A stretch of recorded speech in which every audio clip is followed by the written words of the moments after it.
Welcome, listeners. We're back. It's MMA Mayhem here on the Pottscast. I'm Darren Potts, the host of the Pottscast, back again as always. And this time I'm joined by the head of the UK Wimp the Warrior. It is Martin Stapleton. He's the head coach of SBG in Rochdale as well. I'm sure he's got his hands full. But anyway, Martin, welcome to the podcast. Delighted to have you on the show. Thank you very much, man. Thanks for the invite. Well, as we're talking just before we went live, it's the first day that the doors have been open to the public. You've been working with the pros. What's this day feel like for you? I'm sure there was a bit of a spring in the step, getting the doors open and getting people in today. Absolutely, mate.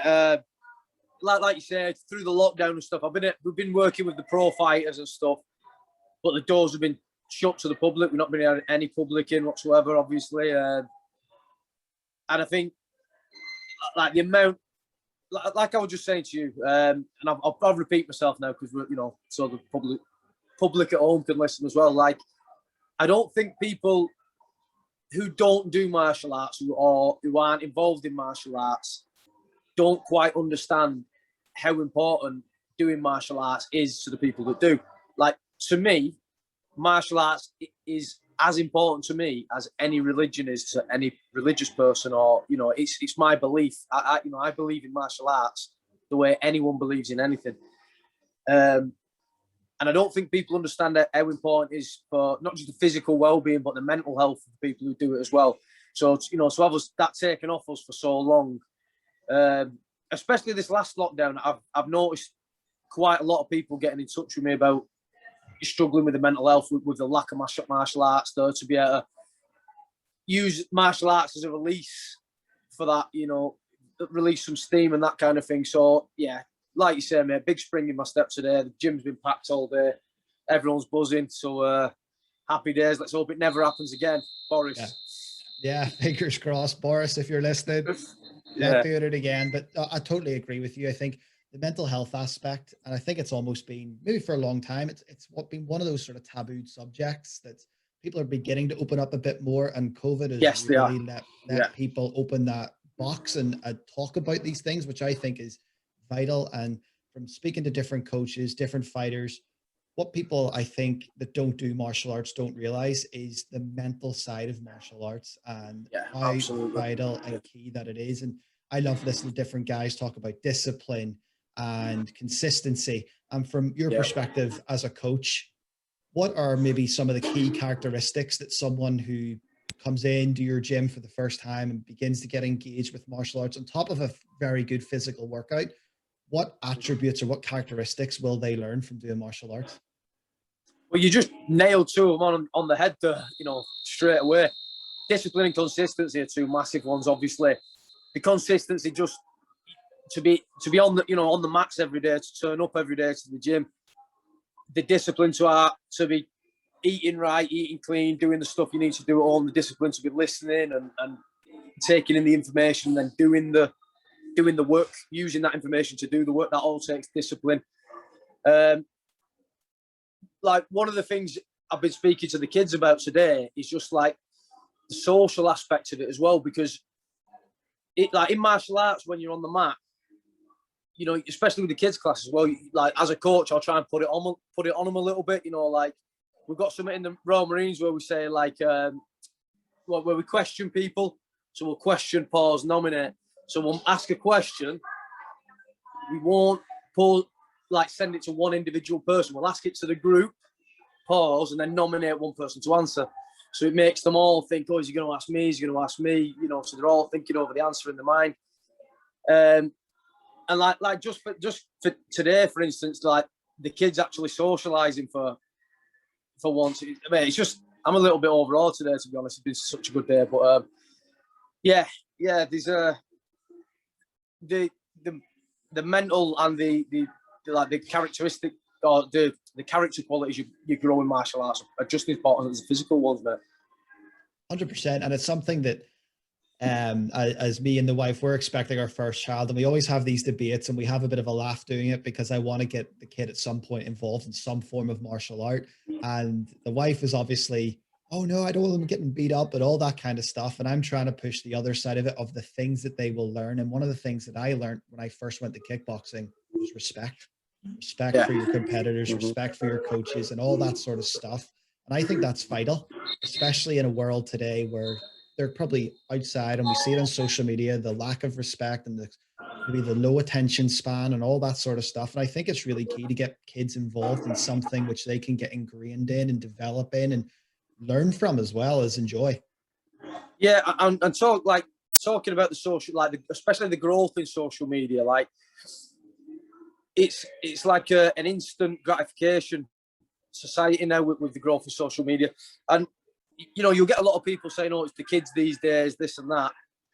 It is, but it's the adults that let them do that. It's adults that came up with that technology. They didn't make Snapchat themselves. So we're just as much to blame for that as the kids. But the beauty of martial arts, like you just said then, is there is no instant gratification. You've got to be consistent. You build things bit by bit. You don't get a black belt on day one like you can on social media, on Instagram. You can become an influencer the day you join and give no value back to society. In martial arts, that is not the case. You have to build from the foundations upwards. You have to be consistent. You have to work hard. You have to show discipline and respect.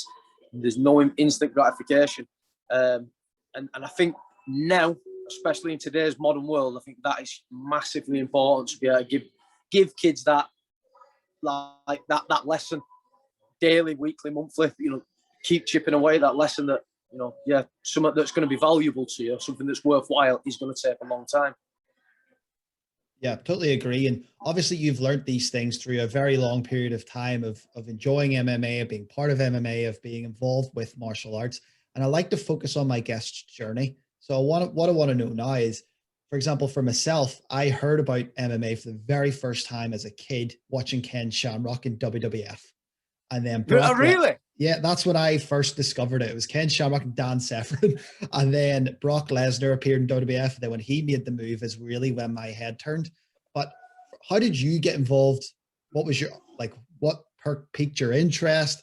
Tell me about your journey starting out, where it started, and how you got maybe engrossed into it. So my first, I won't even call it experience. My first interaction, what I say, with MMA was I was actually on ship on the way back from. I've told this story so many times, and I can never remember where we were coming back from. I was in the Marines at the time, and we were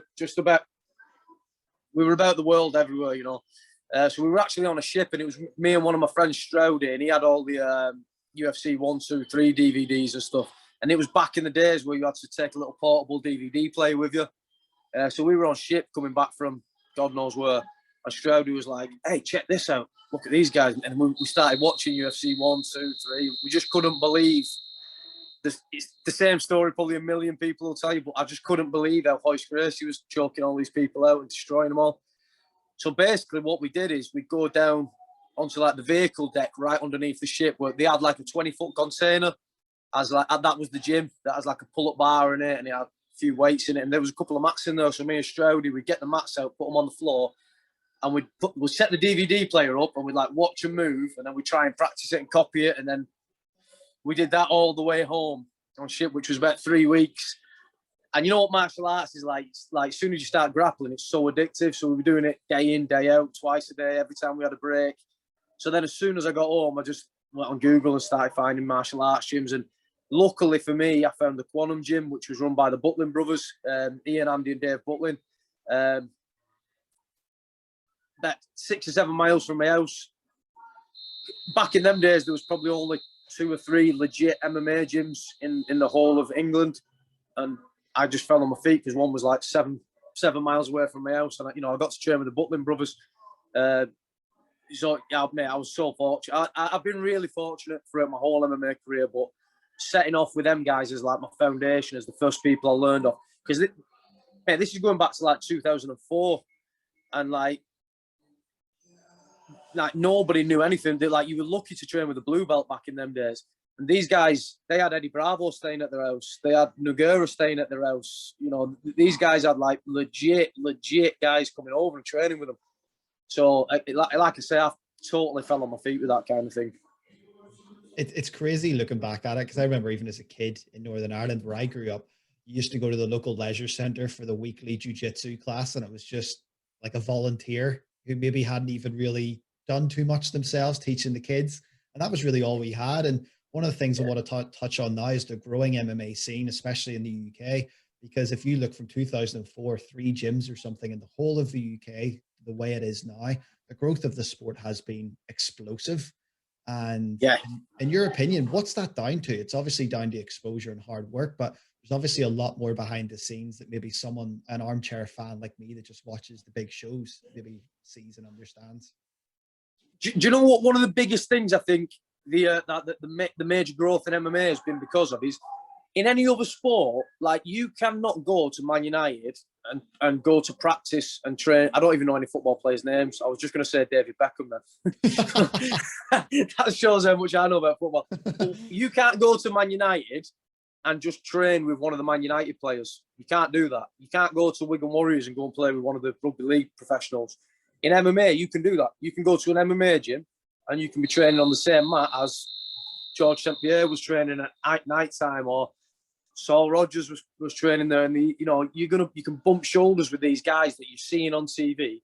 You're seeing them like do huge. And look, as a young man, or as even young girls and stuff, everybody looks up to fighters. I'm not. By the way, I'm not saying that fighters should be looked up to because I'm a fighter. That's not what I'm saying. But people generally do look up to fighters because they can identify with maybe some of the struggle they've gone through, or identify with everyone knows what a fight is.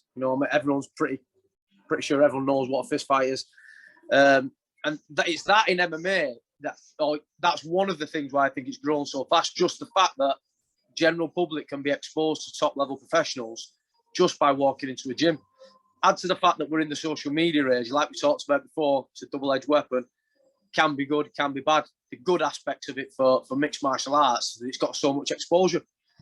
But yeah, I mean, the growth has been amazing. Like you said earlier, when I started, there was 3 or 4 handful of legit MMA gyms. Now there's 3 or 4 in Manchester, more, probably 10 decent legit gyms in Manchester. It's massive now. It's brilliant. Yeah, it really is. It's great to see, and someone who I've been a fan for just over 10 years now, and it's something that I've always really enjoyed, and seeing the growth of it. Obviously, when you get big stars, and I talked about this with Richie a little bit on the podcast, that when you get a Ronda Rousey, when you get a Conor McGregor, when you get someone that's a little bit larger than life, that can draw a couple of extra eyes, or maybe a lot of extra eyes, depending on what country you're in, it obviously helps the growth. But on your story particularly, you were in the Royal Marines, and you mentioned a little bit about that earlier. That mindset from the training you go through at the Royal Marines, from that lifestyle, do you think that translated and helped you a lot in your MMA journey? I think the mindset you'll learn in the Royal Marines will help you do absolutely anything in life. Anything. Like if we were to sit here now and I was to go through a list of like my mates that were in with me during the time period we were in, the time period I was in the Marines from like 2000 to 2012, that 12-year time period especially was like, again, I was really fortunate with it. That's when, fortunate is one way to term it. Some people would see it as unfortunate, but as a soldier, from a Marines point of view, really fortunate, because we were out on operations all the time. We were in Afghanistan, we were in Iraq, we were in Sierra Leone. We were doing the job that we joined up to do. And if I give you a list of the lads that I was in with at the time, like in that 12-year period of time, and the jobs and things they've gone on to do since it, you'd probably think I was bullshitting you, because like the amount of amazing things they've done. And again, it's not because any of them are amazing people. I'm certainly not an amazing person. But the mindset that you get taught in the Royal Marines will literally skyrocket you in anything you choose to do in life.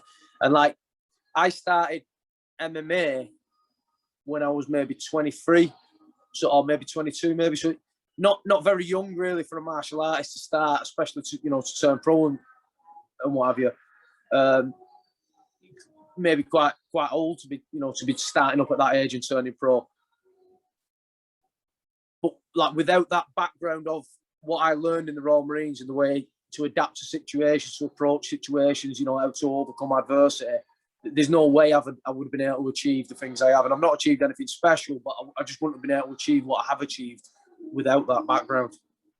It's everything to me. It's literally, it's the single best decision I made in my life was joining the Marines. Yeah. That's a big statement. You know, Yeah. you've fought professionally, Yeah. numerous amount of fights. You're coaching at SBG. You're the head coach for the UK Wimp Warriors. But none of that would have happened. None of that would have happened if I wanted to join the Marines. That's what I mean. That it's the single best decision I ever made. Yeah, that training, that mindset, you know, even being around like-minded people, all that stuff filtering into you becoming. You're around red-blooded alpha male wolves day in, day out, who are striving for excellence every minute of the day, and they want to be better than you at everything.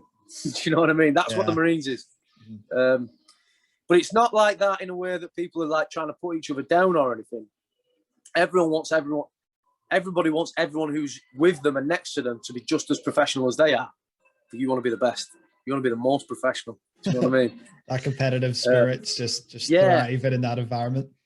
It certainly is, mate. Yeah, and so it should be as well, because you know you don't join the Royal Marines to play tiddlywinks, man. You essentially you're joining to go to war. You know, that's it. You know, so it should be that way. You see, when people, again, we live in a PC world where people kind of don't like that sort of thing anymore. What they call it, like, what's the word they say about toxic masculinity and stuff nowadays? Yeah. But you know what? Tough shit, because that's the world we live in the Royal Marines. That is the world we live in, an alpha male society, and so it should be. And see, when you came back from the Royal Marines and you decided to pursue the MMA sort of adventure, let's put it that way, what was your friends and family like? You know, we mentioned there's only a couple of gyms in the UK, still maybe that growing period, very early growth years of MMA, especially in the UK. Did you feel supported by your friends, family, or was it a case of, not that it didn't matter, but your mindset was strong from the Marines, you trusted yourself just to pursue this adventure? Both, mate. So I did trust myself. I trust myself in anything I put my mind to. I honestly, I know everyone says that sort of shit because it sounds cool and it's it's a good quote for Instagram or whatever. But I actually do. I genuinely mean that, you know. But also, like, my friends and my family, mate, they'd support me in anything. That's the type of friends and family I have. That's the type of circle that I have around me, you know. I wouldn't be friends with people that wouldn't, and I would support them in anything as well. But again, mate, I've led a very fortunate life in that way. You know, I was surrounded by amazing lads in the Marines. I was surrounded by amazing people in the martial arts world, and my friends and family are the same. They supported me in everything. When I said to my wife, like, I was, because you got to remember, like, when I left the Marines, I've been in 12 years. I was on quite a decent wage. I was only 10 years away from retiring and getting a full pension forever for the rest of my life. And then my wife was just like, yeah, cool, give it all up and start your own business if that's what you want to do. You know, just totally supportive, not a word of argument offer, you know. It's or not even a word of negativity, should I say, offer. And my family, you know, my mum, my dad, everyone was totally like that, totally supportive, which again I'm really fortunate for. Obviously you were strong enough in mind to just go for it, but was there any doubt at all? And if there was, how do you overcome that doubt? Do you know what, mate? I was actually talking about this recently with somebody, and I don't mean this in, like, I'm not trying to say this in, it's going to sound quite big-headed or whatever, but it's not big-headed because not everything's worked out for me. But I've actually never felt doubt about the decision I've made. I can't think of any time I've felt doubt about a decision I've made. Like, you know, a big decision, not, you know, shall I have a McDonald's or a KFC? But, like, you know, any big decision I've made in my life, I've never, ever felt any doubt. I've always felt certainty. Maybe that might be a flaw in my character, actually, because, you know, sometimes things haven't gone my way and maybe I should have felt doubt, but I just haven't. I've never felt doubt. I've always been quite, like, strong-minded when I've made my mind up on something and decided it, then I'm doing it, and I'll find a way. That's it.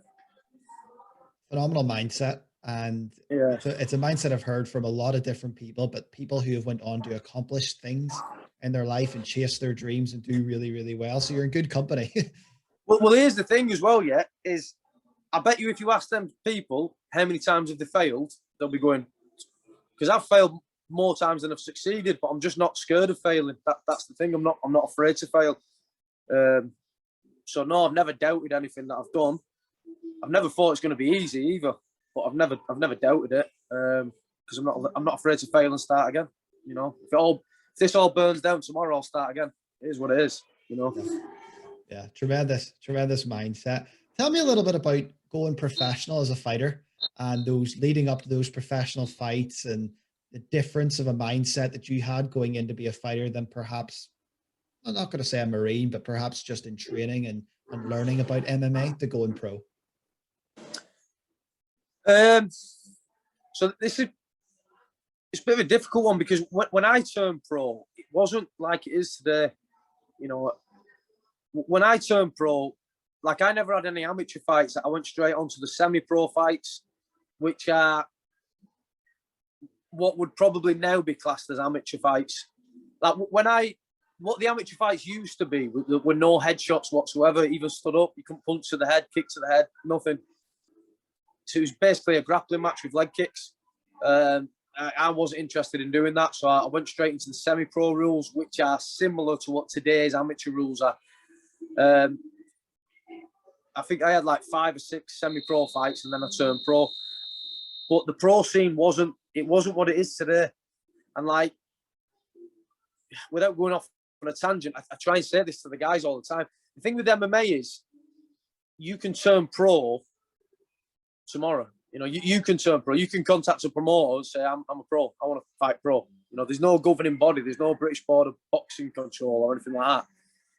In UK MMA, checking if you should be pro or not. You can just turn pro. You can decide I'm a pro, but that doesn't make you a professional.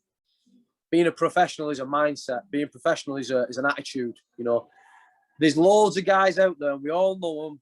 They went turned pro. They fought 5 cans. They went 5-0. But if you look at their opponents' records, they were like 1-75.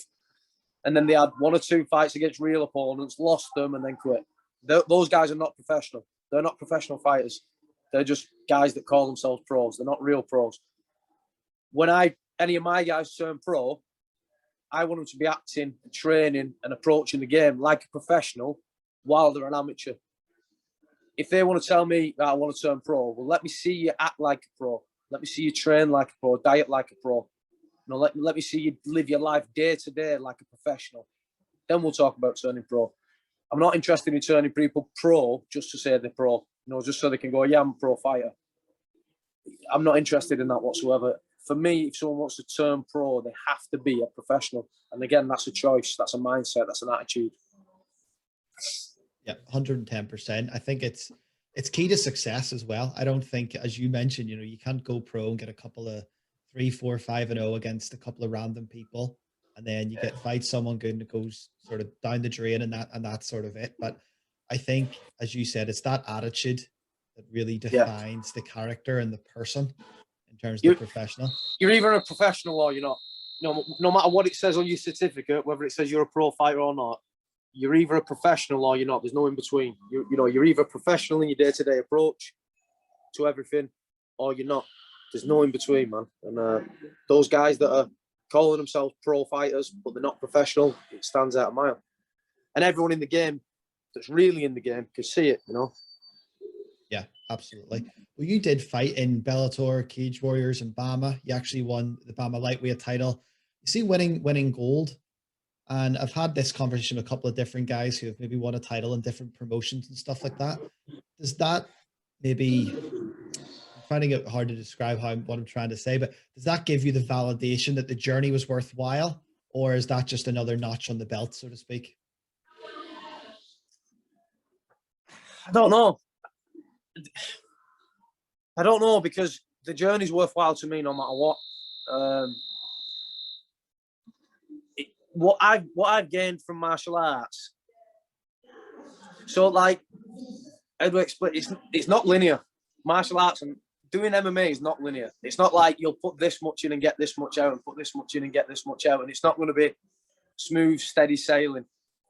At the start, you put this much in and you get this much out. You know, it's like this, like this, like this.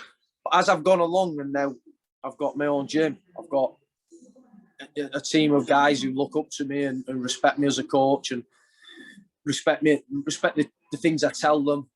I've got a bunch of kids that I can give value to and all that sort of stuff. So now what I get out of martial arts far outweighs what I put into martial arts. I'm probably murdering the way I'm trying to describe that, but anything I've put into it, I've got back 10 times over now. Does that make sense? So, like winning titles and stuff, that's kind of like a personal thing. That's an individual thing, and it doesn't mean as much to me anymore as like if I win a title, it means a lot to me personally. But I've never been one to like set myself. I always put other people before me. If that makes you understand what I mean. Yeah. So it does mean a lot to me winning Bama title and stuff like that, and British titles. It means a lot to me, but it don't mean half as much to me as when one of my lads wins one, when one of my fighters wins one. You know, it's a different thing, man. That obviously translated and transitioned really well for you into the coaching aspect. So when did the decision come to form your own gym and get really heavily involved in the coaching side as well as obviously the fighting side? So I've always kind of leaned towards like teaching people what I know. Like even when I was in the Marines, I was a pretty good Marine. You know, I would say I was a good Marine, as a soldier, like as the rank of Marine. I was a very good corporal because I was decent at leading and passing my knowledge on and stuff like that. I was a much better leader than I was a follower, if that makes sense. And I think that's always made me lean towards coaching a little bit. Like, so even when I was in the Marines, I used to have a group of lads that I coached. We just get together 2 or 3 times a week. I teach them a little bit of stuff. So then obviously when I was leaving the Marines to do this, it was the natural progression for me that I was going to open a gym and start coaching and stuff. And then as the years have gone on, because obviously when I opened the gym, I think I was 26, and you don't quite appreciate what it means that you've got, like, I had an idea of opening an MMA gym and having a fight team, but I didn't quite understand what that was going to involve, and I didn't quite understand the responsibility that came with that, but also like the value that I would get from that. Does that make sense? And like, as the years have gone by, that's become more and more apparent, and that kind of leads back into what I was saying earlier about I get more out of it than I'm ever going to put into it, kind of thing. Yeah, certainly. I'm seeing that pattern throughout our conversation. Whenever the boys come in, like for example today, you know, the spring and the step. Right when I have a beer. If I have 2 beers, I always put out more than I got in. Very true. Very good. Today, for example, right? Everyone's back in the gym. All the classes are going, and you're excited, and everyone's excited to get back at it. How does that make you feel as a coach when you see these kids, young adults, all coming in, ready to learn, ready to develop? They want to hear from you. They want that knowledge, and they want to develop and learn. That must be, from a coaching perspective, one of the best feelings in the world. Yeah, it tells me we're doing something right. You know, it tells me, you know, we might not do everything right. We might get a lot of things wrong, as everybody does. But it tells me we're doing something right. If like the day we open, there's literally over 100 people can't wait to get back in the gym. And that fills me with motivation to do it even better next time, you know, to keep improving this thing. But yeah, today's been a great. I don't know if you can tell that, but I've had about 50 coffees today. Struggling to even get my words out now, but yeah, it's been a brilliant day, man. Yeah, the adrenaline's just through the roof from today alone. Yeah, it is, yeah. Can you tell? Just a little bit. Tell me about SBG. Explain to me like about your ethos, what you do, how you set up, what makes you different to other gyms, what guys could expect coming into your gym, the overall company, I suppose. So, I mean, the whole motto of SBG, like the whole worldwide SBG, is one tribe, one vibe. That might sound a little bit fluffy, you know, to some people. They might, you know, what's all that about? It essentially just means that we're one team and we all share a similar culture within martial arts. No matter what SBG gym you go to, you're going to know that it's a safe environment. Your coach is going to be welcoming. And their approach to training is always going to be scientific. It's always going to be led by what is the best practice. It's always going to be led by what actually works in reality, not what do we want to work or what looks the coolest. We have a very scientific approach to training. at SBG. We have a couple of training models that all our coaches understand. They go through programs to learn it, coaching courses to learn it, the I method, the P method. So when you come and train at our gyms, you're not, and I'm not saying any other martial arts gyms are, I'm not trying to say we're any better than anyone else, by the way, either. It's just that we have a certain approach to learning and to coaching that I think personally, like, so I learned about SBG in, I started really following SBG in 2011, I think it was. Yeah, about 2011. I'd come back from Afghanistan. Yeah, so it must have been 2011. I'd come back from Afghanistan. I was waiting to leave the Marines. Well, I had my notice in to leave the Marines. And they'd asked me on my last little bit of time in the Marines if I could write the close quarter combat syllabus, like kind of help rewriting it. So that's what we did. So I was like researching all different martial arts coaching methods and this, that, and the other, because obviously in the Royal Marines you have certain coaching methods that you use, you know, to keep coaches standardized throughout the military or throughout the Marines. And I didn't feel like it was quite applicable to martial arts. So I started researching all different coaching methods and stuff like that. And I started reading a lot about Carl Tanswell's methods, a lot about Matt Thornton's methods. And it just was like, you know, this makes a lot of sense to me. This really, really makes sense to me. This has got progression in it. This has got science-based, evidence-based. And that's when I really got into it. And I didn't actually join SBG till like 2014. So I was following them closely and reading all the blogs and all the articles that Matt Thornton puts out and all the stuff that Carl Tanswell put out. And then obviously since I've left the Marines and I've just got deeper and deeper into the SBG mentality and methodology of coaching, I love it, man. I love SBG. It is, you know, it's part of what I am now. It's part of who I am now. But it certainly shows, you know, it comes across of your love and your passion for SBG, and certainly the science behind maybe the why behind you do things, and not just teaching people how to do things, I suppose. You've said it better in one word than I said it in 14 sentences. But that's what it is. It's the why. It's the why does this work? Not just showing you what to do. It's why does that work? What are the fundamental principles that make that move work? You know, because if you don't understand that, you don't understand the move. Absolutely. And I think from looking at it from an outsider's point of view, you know, I would say I'm an armchair fan of MMA, especially the elite level. You know, I watch the UFC, I watch Bellator, I watch all this sort of stuff. And maybe what's never really talked about, it's probably a bit unfair in terms of the whole MMA scenario and martial arts scenario, is at the grassroots level. And this is something that Richie was very, very big on, that it maybe doesn't have the support and the backing that perhaps other sports do. And it's probably a little bit unfair, and it's still maybe trying to find its way. But that's really the core of the MMA community, is the grassroots level, and the classes and the people. Yeah. And how important is that to you? You know, you train with professionals, but you also train the everyday people that want to come in and start a course or start a class. Mate, like my favorite thing, like I can bring a professional fighter in here that's already 5-0 and start coaching him, yeah. But you know, I'm not going to get as much out of that as, like, I've got a guy.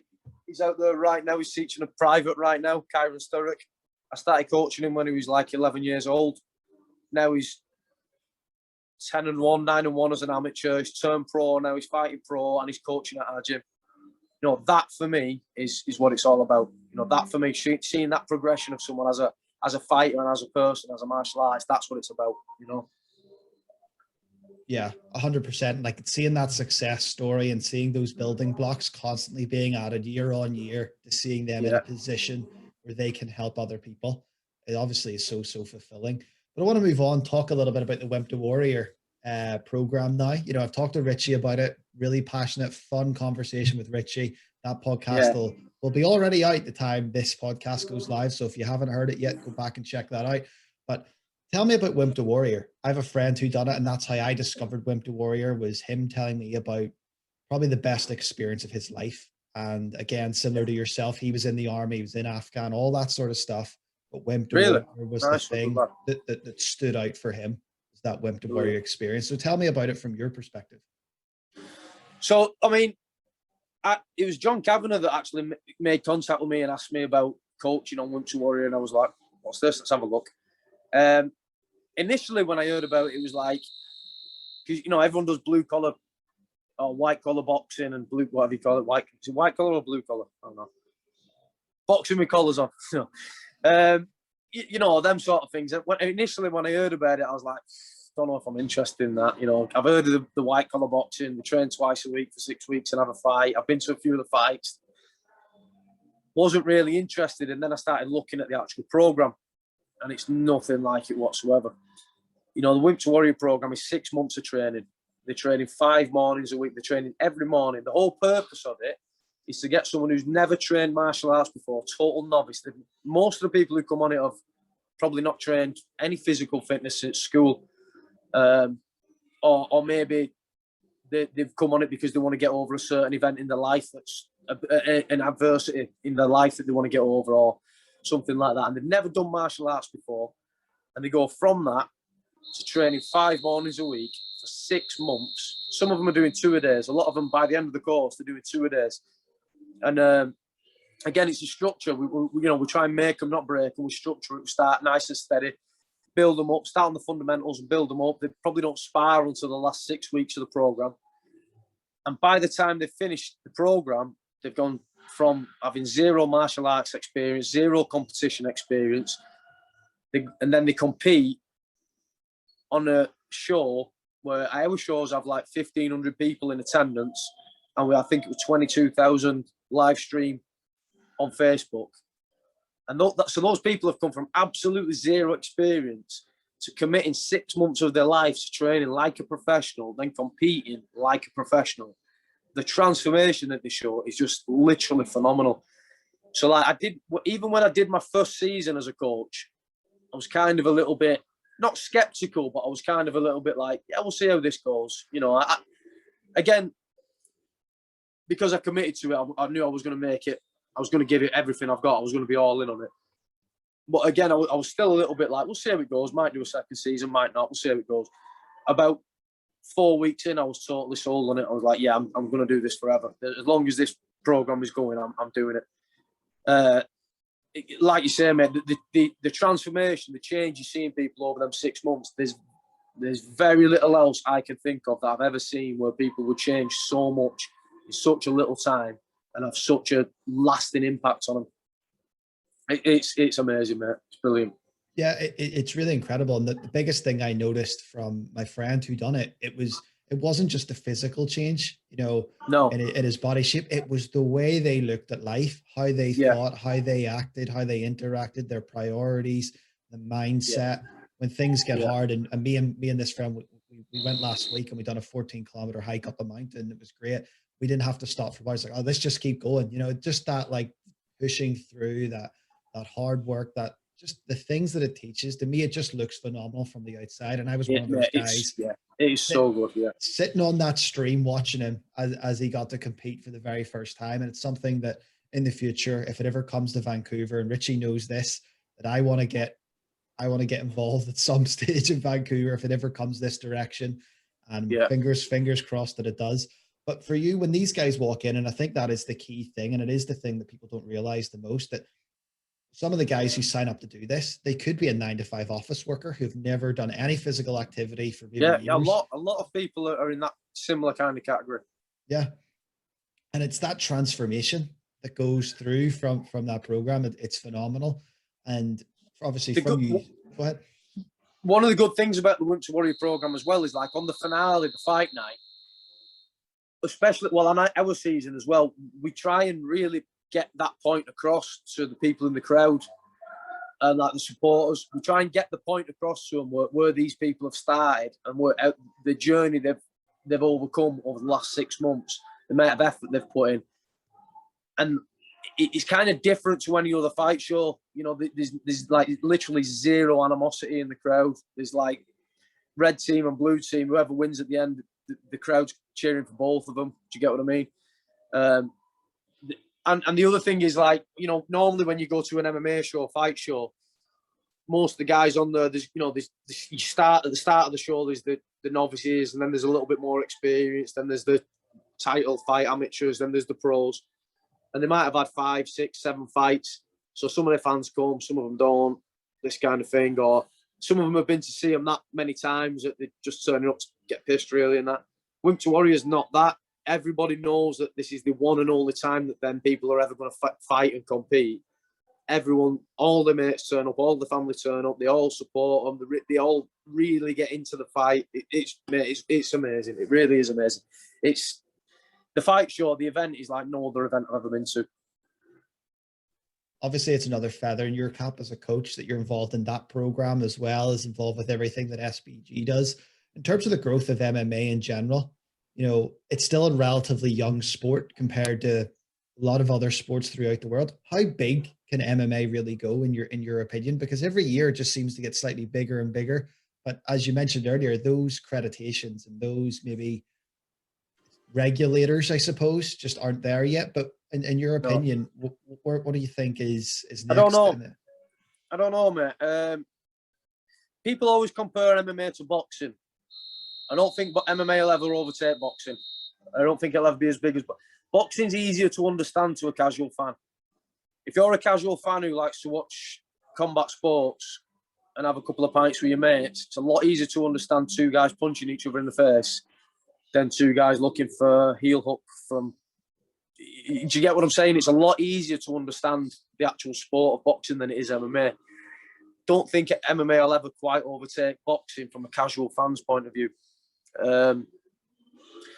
Now, with the accreditation and the sport looking to get into the Olympic kind of thing, that's something I'm behind, and obviously I want that to happen. And we need to really push the grassroots organisations, and we need to have some kind of governing body that helps us out. But there is a few problems that come with that as well. Like if you look at judo, the sport of judo, it's the governing body that have killed the sport. You know, if you look at taekwondo, it's the governing body that have killed the sport. You know, it's not. There's plenty of people out there that would love to get involved in it, love to train in it. It's the governing bodies that have killed it by bringing in so many regulations and rules and changing the rules so often, watering it down so much. You know, them sort of things. So it's important that when we do start, or now that we have started to organise the sport a little bit more and have these governing bodies and stuff, it's important that, as it is right now, all the people that seem to be involved in the governing bodies seem to be from the actual MMA community, guys that have been on the mat week in, week out, guys that have fought or coached people to fight. It's important that we keep that like all the way through. If we ever get to the point where it's these armchair guys jumping into the sport, then we're in trouble, you know, and that does seem to be what happens in a lot of the bigger sports, you know. We need to be very protective of that, you know, in MMA. And the good thing about MMA is, at the end of the day, it's a fighting sport. You know, it is a fighting sport, and it's easy to kind of weed out the bullshitters, you know. So we need to be very careful of that. We need the governance. We need governing bodies. We need those like sporting bodies to push us up. We need to try and help get it in the Olympics, and that we definitely need that to build the grassroots level, to build the mid-tiers as well. But we also need to be very careful that we don't let them pen pushers get in and ruin the sport for us. You know, them red tape guys, all them guys, the safety first PC brigade. We need to be very careful of that. And I think everybody who sits in my position in MMA, all the coaches and stuff, will agree with me. I've never spoke to a coach that doesn't agree with that. Yeah, I agree wholeheartedly. I think it's someone that has been on the mats, that is training, that has went through the program, that understands the hardship and the discipline and the learning curve of the martial arts community, that needs to be in those positions. You know, you've mentioned it in other sports. We've seen it in football. You know, we've seen it as football has become a money-making business and less about a sport now. And it's sad to see, and people are turning away, and all the stuff that goes along with it. When it becomes about money and business, people aren't interested, in my opinion. But MMA has stayed quite pure so far, yes, which is great. You know, the right people seem to be pushing and working hard and knocking those doors down, and long may that continue. Exactly. In terms of in 2021 for you, what's happening in 2021 for you and SBG, Wimp the Warrior? Tell me all about it. I mean, my 2021 plans are kind of written in pencil, not pen. That's very true. You know what I mean? The way this year's gone so far and last year's gone, who knows what's happening? Look, we're planning on running another Wimp to Warrior season towards this end of this year. I'm planning on Wimp to Warrior Manchester season 3 from October. Obviously, I'm looking to get my pros out fighting as much as I can, and looking hopefully getting the amateurs back out fighting as soon as the shows come back online. I don't think that's going to be an easy thing to do, because every single coach in the world wants to get fighters on now, and it's going to be a difficult kind of landscape to get matchups. And then we're kind of in a position of rebuilding, really, because we've been closed for 8 months out of the last 12. We need, we're going to put our beginners programs back on. I want to get to the point this year where my beginners programs are running all year round. So one finishes, one starts, one finishes, one starts, that kind of thing. And honestly, I'm just taking things outside of that, I'm just taking things as they come, because who knows what's going to happen next week or the week after at the moment. The way things are at the moment, it's hard to make long-term plans. So I've penciled it in, but, it is what it is at the moment. Yeah, absolutely. It's for just a question mark year, I suppose, in terms of everything that's going on, especially more so, I suppose, in the UK than anywhere else, where the government I don't know, makes a decision on a limb, I suppose, a lot of the time. Seems to be. Really frustrating. I mean, I wouldn't like the job, don't get me wrong. I wouldn't like that job. Yeah. And I'm not saying I'd do it any better either. But yeah, it does seem to be a little bit strange what's going on. Yeah, absolutely. A couple of other questions just to wrap it up. And this has been a really good conversation, Martin. But for someone starting out, when someone walks in your gym for the first time, whether it be a kid, whether it be a teenager, whether it be a young adult, and they want to start any type of martial art or MMA program, and they connect with you or one of your coaches, what's the advice, or what are you telling them before they begin their very first class? So if you mean actually come to my gym? Yeah. Well, it depends on that person.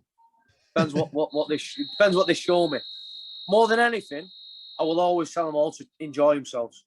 Because unless they're enjoying it, they're not going to stick around.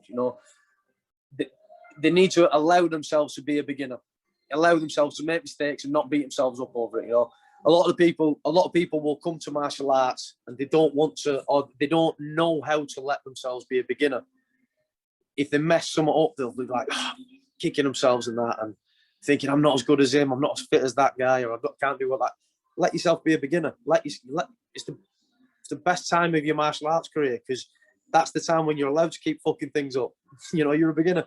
Enjoy it. Enjoy being a beginner. Enjoy that process of learning, trying, testing, adjusting, and relearning. So yeah, more than anything, enjoy it. Learn. Just let yourself be a beginner and enjoy yourself. Don't put too much pressure on yourself. It is quite funny you say that. When I first started kickboxing, and when I started going to a couple of classes, done my first 3 or 4 classes, my coach noticed that my flexibility was dreadful.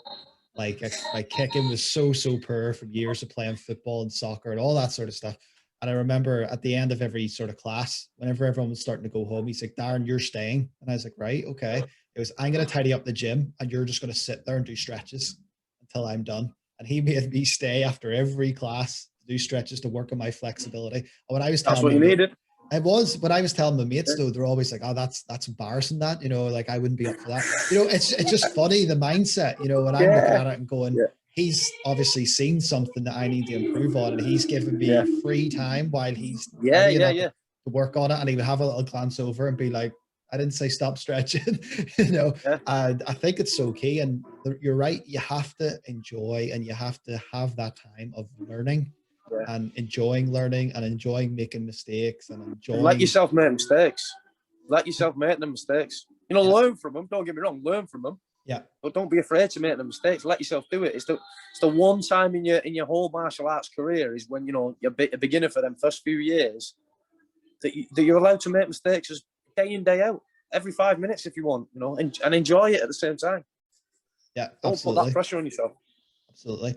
You see, whenever this last question for you, whenever a fighter or one of your professionals is getting ready for a fight, or even an amateur, and you've talked about what it means to be a professional earlier in the podcast, the attitude and the characteristics, the week leading up to the fight, are you in contact with them? Are you telling them to do anything? What's their mindset like? Are you telling them to relax? It's all done. The work's done. It's just time to prepare. What's that week like? So like fight week is, there should be no difficult training at that. Like you said, all the work was done. You're hitting your peak at that point. You know, the peak week's done. Mindset wise, it depends on the person. So, because some people are amped up all week. I'm fighting this week. I'm fighting this week. And you've got to tell them, yeah, you're not fighting until Saturday though, mate. It's Tuesday. Bring yourself down a level. You know, relax. Let yourself live today. You know, Saturday will come, whether you want it to or not. It will come. Let it come on Saturday. Don't live it Tuesday. Don't live it Wednesday. Don't live it Thursday. You know, other people are the opposite. Other people are like, you know, really frightened or scared all week, or, you know, everyone's got a different attitude or a different mindset to it. So it does depend on them. But I just like to try and keep them all focused on the job that they've got to do. They've got to make weight and they've got to fight, you know. Try and keep them focused on that and focused on the things that they can control. You know, if they're thinking about the crowd or thinking about performing in front of the crowd, or what's the other guy look like, what's he going to be like, or this, that, you've got no control over those things, you know. But those thoughts are worthless thoughts. There's no value can be gained from them. So I'm trying to just keep them focused on the reality of what they have to do, which is make weight and then compete and put their skills against another person's skills. All the skill work's done, all the conditioning's done. It's about staying focused and being in the moment when you get in the cage, because people can be in the moment 4 days out. Do you get what I mean? They're living it. They're living the fight in their mind, and the fight's going to happen on Saturday. It's not going to happen on Tuesday, Wednesday, or Thursday. Yeah, so that's basically it, man. I'm just trying to keep them focused on the fight, and dependent upon where their mindset is at or what sort of person they are, is dependent on what sort of communication I'll have with them about the mindset. Yeah, absolutely agree. Almost control the controllables, so to speak. And absolutely we've seen that, you know, if we even go way back to 2015, it's weird saying way back to 2015, and we look at Conor and Jose Aldo, and the mindset that he was in. He was beat before he walked in, and you're thinking, was he just thinking all week, oh no, this guy's going to come kill me, or was he overthinking? You just kind of wonder what's going through someone's head. And for me, as someone who's never fought in a cage, I love to ask and find out what people are thinking and what's going through their head on that build, because I could picture myself being pacing around the room or something, just super nervous. But it's really interesting to hear that, you know, from a professional point of view, how they handle things and what they go through. And again, you will get people like that who are pacing up and down, you know, of the room all night. But again, the fight is going to happen on Saturday. It's going to happen at 8:30 on Saturday or whatever it is. If you're pacing around the room at 6:30 on a Thursday, it's not going to benefit you in any way, shape or form. You know, different people have got, like Jack Cartwright. If you see Jack Cartwright before a fight, he's in the zone from the moment he wakes up on Saturday till the moment the fight's happened. He's mean mugging everyone, but that's who he is. He's not trying to put it on. You know what I mean? That's who he is. That it's true to him. That's who he is inside him. If you're trying to put that on, you know, it's not. If it's not you, it's going to burn your energy up pretty fast. Everybody's different, man. Everybody's different. But yeah, try and stay focused on the fight. Try and stay focused on the job at hand and the realities of the job. Like you said, focus, control the controllables. Yeah, big time. Just to wrap it up then, last sort of question. I said that earlier. Apologize. I'm giving you another one.